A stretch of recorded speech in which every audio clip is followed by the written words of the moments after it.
১ বছর ২৫ দিন পর কারাগার থেকে মুক্তি পেলেন সেলিনা হায়াৎ আইভী। ২০২৫ সালের মে মাসের ৯ তারিখ তিনি কারাগারে যান। কারাগার সূত্রে জানা গেছে বুধবার রাত ১০টার দিকে তিনি কাশিমপুর মহিলা কারাগার থেকে মুক্তি পান।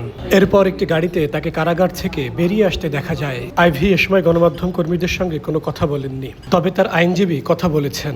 ৯ মে ২০২৫ পুলিশ তাকে তার বাসা থেকে গ্রেপ্তার করে এবং দীর্ঘ ১ বছরের অধিক কাল অতিবাহিত হয়েছে উনি কারাগারে আছেন। ওনার মুক্তির জন্য সর্বোচ্চ আদালত থেকে ন্যায় বিচার পেয়েছি।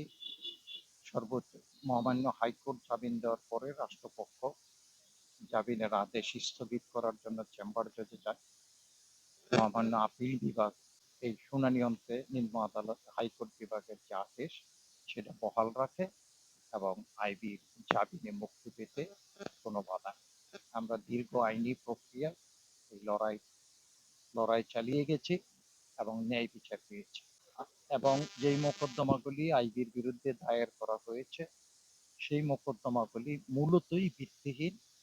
এই মোকদ্দমার সাথে মেয়র আইবি কোনোভাবেই জড়িত। নারায়ণগঞ্জ সহ সারা বাংলাদেশের আপামর মানুষ জানে আইবি একজন সৎ আদর্শবান মেয়র।